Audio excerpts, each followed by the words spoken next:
le projet de cluster aéronautique autour de l'aéroport de Toussus-le-Noble permet de fédérer un certain nombre de compétences et de fédérer un certain nombre de problématiques pour faire avancer un certain nombre de questions qui actuellement freinent le développement aéronautique, non pas seulement à Toussus-le-Noble, mais de manière générale, typiquement par exemple la problématique des nuisances. Mais l'avantage du cluster permet d'avoir une approche globale d'un problème complexe. Alors le grand intérêt d'avoir des étudiants qui planchent sur ce sujet-là, le grand intérêt et en même temps la grande limite, c'est d'avoir un regard neuf. Donc le regard neuf, ça c'est très intéressant, mais un regard trop neuf risque de nous faire partir sur des pistes où on n'a pas les étapes intermédiaires pour mettre en place le projet qui nous est présenté.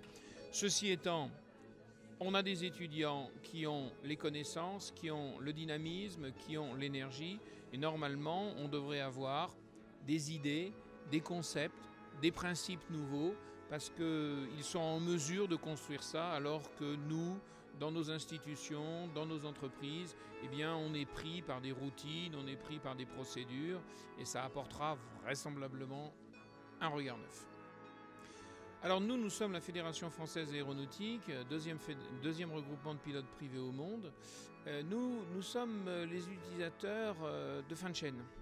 Et j'insiste beaucoup sur l'idée, attention messieurs les ingénieurs, y compris les ingénieurs débutants, les étudiants, attention à ne pas faire des Concorde, des France, mais à penser à l'utilisateur.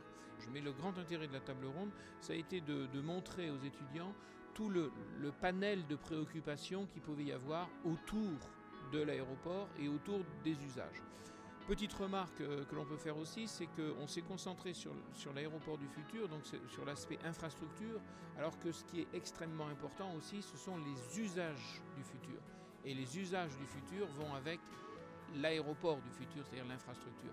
Nous, particulièrement, on a un projet qui est très fédérateur, et on espère que les étudiants nous apporteront des idées, puisque notre projet, c'est l'avion libre. Alors, pas l'avion libre au même titre que l'auto-libre, n'importe quelle personne peut prendre un avion, mais l'idée, ça serait d'avoir effectivement un système d'aéroclub où les gens, étant membres d'un autre aéroclub, pourraient venir essayer, tester l'avion électrique. Et il y a une contrainte qui devient une opportunité à Toussus, qui est l'interdiction des vols des avions thermiques le dimanche pendant 6 mois de l'année, de midi à 15h, sauf pour les avions électriques. Donc cette interdiction ne s'appliquant qu'aux avions thermiques, on a une vraie opportunité de développer l'avion électrique grâce à ça.